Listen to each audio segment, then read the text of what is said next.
What's going on, guys? Welcome to Rants Red Talk, where we discuss the topics that you send through to me on Twitter. Big up, just big up, man. Like, the comment section is going lit. Man just hit 25k subs as well. And you lot that been following me, you know that end of December, start of January, I was only on 11k, bruv. I wasn't uploading YouTube content regularly. I just had the page there. I think I didn't upload for over a year, and my page was just dormant. And now the regular content's coming and the subs just keep rolling in. So big up for the support, guys. Plenty more content to come. As you know, keep it interactive. Leave your comments. And in the description, man's got your discount code as well. Your 20% discount code for your clothes. I'm going to keep that open for as long as I can. That's not going to expire. So that'll be at the bottom of all of my videos. And yeah, just appreciate the support, man. Let's get into it. Right, first and foremost, this one dominated the comment section. Loads of you wanted to know my take on Paul Pogba. You know Pogba's my guy, innit? A lot of people are having meltdowns, and I'm gonna be real with you lot. A lot of you lot are being very, very insecure, and I get it. I understand why, but you got to understand where this insecurity comes from, innit? Like, so first of all, I'm gonna read out the tweet, because there was a few of them. It's at Sam5618 whatever. What's your take on Pogba's quote on Real Madrid, and do you think it could be a new contract stunt? Possibly. Next one, at _Garcia. This is all in a row, yeah? Do you think Pogba will leave if we don't win the league next season? Then the one below that is Pogba's comments on Real Madrid. Bro, okay. This is a beautiful one. Top players, yeah, are always going to get linked with moves if they're at clubs that aren't fulfilling their potential, that are not winning things. It's that simple, innit? You don't see any City or Liverpool players, yeah, on international duty being asked about moving away from the club, because these men are competing, innit? They're competing for trophies. In the international break, we're always going to have to deal with the likes of speculation with the likes of Paul Pogba and David De Gea, because we're not competing and they're so much better than everyone else. Like, that's just how real it is. People come out and say, oh, no one's bigger than the club, this, that, and the other. Bro, the Manchester United, yeah, that you remember us being, yeah, we are not that right now, innit? The Manchester United that could compete with any team in Europe in 2008, in the early 2000s, that's not us no more, innit? Like, we're the third best team in the country, bro. Like, third. That's it, innit? Like, I believe that we're as good as Liverpool, but in terms of consistency over the last 3 years, them man have shown, even though we finished above them in the league last season, they got to a Champions League final. We can't get nowhere near a Champions League final. Do you know what I mean? We could this season, but we got Barcelona next. But my point is, Liverpool are ahead of us in their transition because they've had Klopp. This is his 4th year. He ain't won shit, but he's improved them every season. So Liverpool are ahead of us in that aspect, and also their recruitment's been a lot better for the money they've spent. Manchester City are the only elite club in our league, and when I mean elite, them man have a player for each position. Them man players, like, they can go to any team. They can go to Real Madrid, Barcelona, Man City, Bayern Munich, and expect to win. Man City, they have a squad that good, innit? Man City now are where we were 10 years ago. That's where Man City are. Like, in terms of their level, not in terms of anything else, because they ain't won what we've won, but I mean, in terms of their level equivalent, their man are where we were, innit? So, with that in mind, unless you're playing for Manchester City or Liverpool at this moment, and you're a top player, you're going to get asked questions. The same will go for Eden Hazard. Eden Hazard is at Chelsea. I banter Hazard all the time. Mark wants to call him a Belgian Nathan Redmond and all of that. Yeah, it's funny, innit? Like, we banter other clubs, but we don't always mean what we say. Eden Hazard is world class, blood. A lot of you man don't understand how good Hazard is because he's playing with a lot of average players, bro. But Hazard is a top level player, and he's a top level talent, bro. Like, I saw a thing where man was saying, yeah, Mo Salah's better than Eden Hazard and that. Bro, his output might be better than Eden Hazard's because he's in a system that suits him and he's playing with better players. But he's not a better player than Eden Hazard. Eden Hazard's got way more to his game and he's a lot more talented. Eden Hazard's just being held back because he's playing with a bunch of donuts. And I believe if Eden Hazard does end up at Real Madrid, the people will be talking about him like he's one of the best players in the world. They will, because that's how football is. Another example would be like someone like Raheem Sterling. Very good player. On paper, all of his stats tell you that he should be at Barcelona or Real Madrid. But if you actually watch the game and you see like how he played for England and all these things, you know that that's not his level, blood. Like, he's a very good player that's playing in a system that very much suits him under a coach that understands him and is getting the best out of him. But a lot of the time, players can't replicate their form from one club to the next. You look at players like Alexander Hleben that was at Arsenal. He was a wavy baller, but he left Arsenal, went Barcelona and died, blood. Better than man, leave Arsenal, go Barcelona and died. Because Wenger's style of play made a lot of men look better than they are, blood. And if you understand football, you'll understand this. Sometimes certain men are just suited to play in a certain way. Raheem's suited to playing for Man City. When he plays for England, man don't do the same things, innit? Because it's a different shape, it's different players around him. And I think the opposite goes for players like Paul Pogba and Eden Hazard. Like Paul Pogba, a lot of Manchester United fans don't realise how good he is, yeah, because he's playing with a bunch of I don't know, I don't want to like disrespect these man, innit? But them man are not levels compared to Paul Pogba. That they're not in it. Paul Pogba, our next best outfield player, yeah, Paul Pogba is probably 2 levels above them. Like, that's how real it is. 2 levels, not even 1. Like, Paul Pogba is like potential Ballon d'Or nominee, blood. There's no other outfield player that's getting anywhere near that list on our team. So man have to look at it that way. So he's always gonna have to answer questions about his future until Manchester United start fucking competing for things. I'ma be real. Like, so you man saying moving mad insecure. Like, what the fuck was Pogba supposed to say? Look, here's this, yeah. This is the quote. Like I've always said, Real Madrid is a dream for anyone, yeah. Which he's always stated, blood. My man's never hidden the fact, yeah, that he respects that club. Even before he came back here, he was linked with them and he chose us over them. He could have gone there then. So yeah, okay. There's also Zidane as the coach. It's a dream for anyone who likes football. Cool. He's on international duty with France. Paul Pogba's 26 years old. I'm 30. I grew up idolizing Zidane, bro. He was one of my favorite players and he was top 3 of all time for me. So, Pogba being French, it was probably the same for him. He's in France with the French team. We haven't seen the exact question that's been asked. We've just seen his reply. What Paul Pogba has done here is he's respectfully said that, yo, I respect Real Madrid. Big club. Cool. So does everyone else. He also said, Zidane, it's a dream. Zidane was one of his heroes. Cool. And then he said, for now I'm at Manchester United. We don't know what the future holds, but I'm in Manchester. I'm happy. Cool. So he said, at the moment, at 26 years old, I'm playing for Manchester United. We don't know what's going to happen in the future, because we don't, but I'm happy here. But everyone wants to overlook everything else. Man said, I'm happy here. Man then want to overlook that and talk about everything else he said. All he did was respectfully say, I respect Real Madrid, I respect Zidane. We don't know what the future holds. I'm 26 years old, but I'm happy at Manchester United, blood. That's not what he would have said under the other manager if it was Maureen. So I don't know what the fuck. The issue is, people. My man has openly said he's happy at the club. That's it, innit? Like, he's 26 years old. What did you man want him to come out and say, yo, like, I want to stay at Manchester United forever? Bro, if we're not competing for the top honours in the next 2 years, Pogba needs to bounce, blood, for his own career. And the same goes for David De Gea, blood. Now, it's all well and good saying no one's bigger than the club, but in all reality, yeah, in football's a very short career.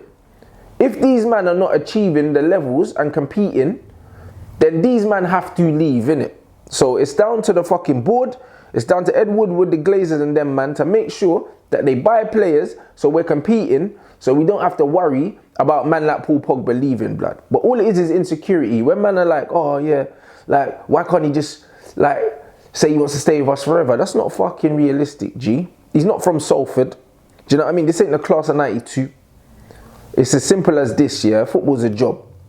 It's not about the money. Paul Pogba wants to win things. He just won a fucking World Cup. So, if Manchester United aren't matching his ambitions in the next year or two, he's well within his right to question whether he wants to stay there or not. It's that simple, bruv. So, whether you man like it or not, that's the reality. Leave your comments below. Let me know what you think. I personally think man them are too fucking sensitive these days, innit? Next one is from @vintage_United. Who would you buy as Matic replacement? Ndombele, bruv. It's that simple. I like Neves as well. However, I just feel like our midfield misses dynamism, bruv, when Matic is there. He's too fucking slow. He covers the ground very slowly. He likes to drive forward. He can't pass, innit? Like, it's one of them ones. I know we need a deep lying playmaker. We need someone that can pass from sitting deep. But I honestly believe that Fred could do that job. I believe that Fred could be the ball winner, like in a Kante-esque kind of thing, bruv. Picking up the ball and just passing it off simple. And then Ndombele can carry the ball. He can pass as well. And when you look at his numbers, because in Ndombele, yeah, I'm someone, I never look at numbers before I look at players. I watched him play for a while and I thought, yo, this youth is wavy. But then when I've seen the numbers beside the performances, I'm like, yo, like, not only are my eyes telling me he's wavy, but the numbers agree with me, innit? Like, when it comes to interceptions, winning back the ball, turnovers and that, he's active, innit? So, I feel like he's the guy I would get. I think Neves is a good shout as well. But again, I think Neves is quite similar to, like, he's closer to like an Ander Herrera in terms of his style of play. He's closer to Herrera than Matic, if that makes sense to me. So let me know what you think. I've seen people say Ndidi. I've seen people say, obviously Verratti, but we ain't getting Verratti. Let me know what you think, guys. But personally, I'd choose Ndombele over Neves. I would, innit? Like, I don't know. I think it's just a preference for me, though, to be honest. But I would say we do need a deep lying passer of the ball. But I believe that Fred can do that. Mr. Aaron United, it says, would you rather go for a finished product like Koulibaly, or would you rather go for young talent that can stay at our club for many years and improve even more, like De Ligt? I'll go for Koulibaly. You know why? Because Eric Bailly's 24, Lindelof's 23. Obviously, Smalling and Jones are fucking, who cares, innit? Like, them man are of age, they're mature centre-backs. Rojo's young, but we should be getting rid of him. The bottom line is, what Manchester United lack is not depth, what they lack is quality, innit? So, for me, I'm spending the big P's and I'm getting experience in. I've read somewhere that Solskjaer echoes that sentiment that we need experience, innit? I think we need someone that's going to come in and say, boom, I'm first choice centre-back. Who's partnering me this week? The fact that Victor's that guy now, that's good, innit? But now Victor's, the last couple games, Victor's looked a bit tired. He's looked a bit off the pace, yeah. He still played well, don't get me wrong. But I'm used to seeing Victor putting in 8s every week and he's putting a couple 7s, innit? So, yeah, I would get Koulibaly. I just believe that the difference between Manchester United, yeah, like I said in my last video, and the likes of Liverpool and City at the moment is consistency, bruv. We need to bring in players that we know that every week we're getting a minimum of a 7.5 out of 10. With Virgil van Dijk, Liverpool have that. With Mo Salah, Liverpool have that. You know what I'm saying? With Mane, Liverpool have that. I think all over the pitch, we've got players that can either give us an 8 or a 4. So I think that we need to buy quality and we need to buy experience. So that's your answer. Let me know what you guys think. De Ligt's wavy, don't get me wrong. But when you're coming with Dutch players, like, they're hit and miss in the Premier League, bruv. Some of them are not just Dutch players that play in Holland. A lot of them are hit and miss in the Prem. Like, they might come and flatter to deceive and do well, or they don't do well, innit? So, do you know what I mean? You've got your Ruud van Nistelrooy's that hit the ground running. You've got your Luis Suarez's. But then on the other hand, you have other ballers like Dirk Kuyt. Bruv, there's bare man I was going to mention and now man's just gone blank, fam. That come over, Memphis Depay, and I didn't even want to mention man that from our team either. There's bare man that come from the Dutch league all they're Dutch, yeah, and they come over here and they die, blood. Do you know what I'm saying? Ryan Babel came here, didn't do shit. He's back here again. Ibrahim Afellay, Bear man, and Afellay played for Barcelona and all them, man. And man can't even get into the Stoke team at one point. Do you see what I'm saying? So, like, it's hit and miss. So, definitely Koulibaly. Let me know what you think in the comments, guys. Would you go for the youth or the experience? Bearing in mind, they're probably going to cost similar amounts of money. All right. This ain't got nothing to do with United, yeah, but I want to answer this, yeah, because I know this pisses people off. At JAS_PN, it says, how would you have ranked Scholes, Lampard and Gerrard? This is a discussion, yeah, that is multiple. There's so many different facets to this conversation, yeah, because as a footballer, Paul Scholes was better than both of them by a mile. But then as a player, you could argue that Steven Gerrard was better than them. This is why, yeah, as a football player, I'm saying it's all round, innit, as a player. That's it. Like, in terms of defensive contribution, attacking contribution, athleticism, all of that, as a player, you can't really argue that Steven Gerrard was better than both of them. You can't. However, that's not how I judge, innit? I judge players as players, blood. As pure footballers, like this and the feet, blood. That's it. Because you see, athleticism, yeah, you can't really buy that. Cristiano Ronaldo, as hard as he trains, yeah, genetics is the reason why he looks the way he looks. That's it. Like, there's a reason why Lionel Messi is fucking 5'6" and fucking 8 stone, blood, because genetics, blood. Do you know what I'm saying? There's certain things that you can't change about yourself.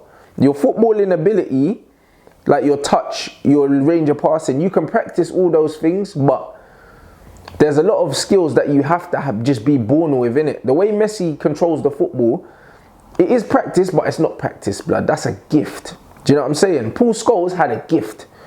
I believe that Gerrard and Lampard ain't as gifted as Paul Scholes, bro. Like, they're not. Do you know what I mean? I think that, yeah, Steven Gerrard can ping a 60-yard ball. Cool. But so can Paul Scholes. And Paul Scholes can drill it across the floor, in the air, mid-range, without looking if he feels like it. Paul Scholes was just different, innit, in terms of talent. Paul Scholes knew where the man was at all times. Paul Scholes was a champion at saying, yeah, give me the ball, dropping the shoulder, rolling off, and just turning, man, and pinging it off. Steven Gerrard never had the wing mirrors, the spatial awareness like that. And that's why man slipped on his ass and gave Chelsea the, gave Demba Ba the free ball, blood. Do you know what I'm saying?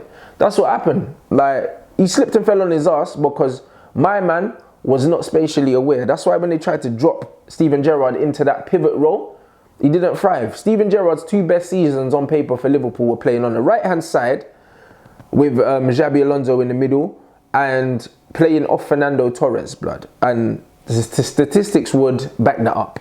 So as a centre mid, Steven Gerrard wasn't great. Like, he wasn't. He didn't really do it for England. And for Liverpool, his best seasons were not playing as a centre mid. And if they were, he had Alonso as the pivot. Cool. Frank Lampard, number 8. He's not a centre mid.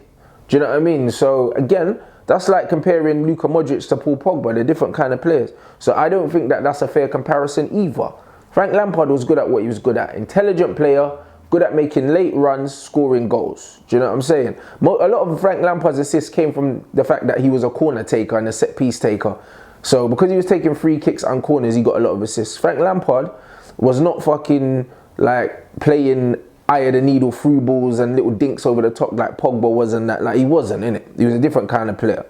Stats don't tell you that. That's why you have to watch all of these players and you have to realise that they're all completely different players. They've got different qualities and therefore you can only judge them on certain things, bruv. You can. As an all-round player, Steven Gerrard was quicker than Scholes, he was stronger than Scholes, he's bigger than Scholes. So all of those things mean that on the eye, man are seeing Steven Gerrard bombing up and down, flying into tackles and that. And man are saying, yeah, Steven Gerrard's a better player than Paul Scholes. Paul Scholes was better than Steven Gerrard, bro. Do you know what I mean? It's that simple. And Paul Scholes was better than Frank Lampard. Because Paul Scholes was a better footballer than both of them. Do you know what I'm saying? So when you look at the tangibles, you could argue 2 different things. When man talk about Gerrard, they'll only talk about the physical side. Because There's not a shot that I've seen Steven Gerrard bang that Paul Scholes couldn't bang. There's not a pass I've seen Steven Gerrard make that Paul Scholes couldn't make. Paul Scholes bangs volleys. Steven Gerrard was banging volleys. Like, cool. Like, Frank Lampard was a very good striker of the ball. So was Wayne Rooney. But Wayne Rooney, yeah, like, never had the footballing ability of Paul Scholes, which is why when you drop Wayne Rooney into that midfield, we carried him for years. Do you understand what I'm saying? So I think you need to ask yourself the question, are you talking about as a footballer or are you talking about all-round player? Because if you're talking about all-round player, certain man will argue that Ronaldo's better than Messi, even though he's not. Do you see what I'm saying? So let me know in the comments, what do you think of when you get asked that question? Do you think all-round player or pure footballer, footballing brain? Because when it comes to footballer, footballing brain, technique, Scholes is a genius and he's just a next level to them, man, blood. Okay, and last but not least, we have at V Rubes. I can't see your whole thing, but it says, will Solskjaer have enough to attract players to United, e.g. Zidane has the attraction for players to play under him? Bro, I'm going to keep it all the way 100. There was an interview that came out the other day with fucking Moisey saying that he sat down and he got Tony Cruz to agree to play for Man United. And I'm sure Tony Cruz wasn't sitting there thinking, you know what, David Moyes, what a job he's done at Everton. I respect him highly. He weren't thinking none of that. He was thinking about the badge. This badge means that no matter who's in charge, man wanna come. Not only does the badge represent what it represents, but also we can pay the wages that a lot of clubs can't. So, Solskjaer is respected all around the world for that goal, and man will never forget that goal, blood. Understand, yeah, when we won the treble, yeah, just that alone, that gas alone, man, them, even if they only know Solskjaer for that goal, man knows Solskjaer, innit? Like, don't get it twisted. Like, just the way Manchester United's history, yeah, is down in folklore, yeah, Solskjaer's goal is one of them historical moments, blood. You know when you're watching, like, A Question of Sport and all these things, and they'll do, like, highlights of the biggest sporting moments? Ole Gunnar Solskjaer's in there, bruv. So whether you support Man United or not, like, in terms of biggest sporting moments, yeah, the guy is there, innit? He's got clout. So if you're worried about Solskjaer's clout, don't be worried about that, bro, because he's got tons of it. But the bottom line is, man are going to come to the club because of the badge, and the badge first and foremost. So whether it's Pochettino, Solskjaer, fucking Laurent Blanc, whoever, man, them are coming to Manchester United because they want to play for Manchester United. Let me know in the comments section, do you think that Solskjaer has the pull? Alright, and that was your Rants Red Talk. Big up, guys. Make sure you smash that like button if you haven't already. I'm assuming you fucking have already. Make sure you sub if you haven't, if you're new to the channel. This shit comes regular, man. And boom, hit me up on the hit me up on the socials for all your trolling needs, at Rants and Bants on Instagram and Twitter. And for everyone asking, yes, Heavy D still running his mouth. And yeah, like, I'm talking to people, innit? Like, I was bantering him. I never really thought that man really wanted to do this boxing match, innit? But now man's saying he wants to do it. So it's all like, yeah, we'll see, bruv, if he turns up. Do you know what I mean? Because his mate went missing. So it's all banter, guys. Also, we hit 400+K on the United stand. We're doing bits.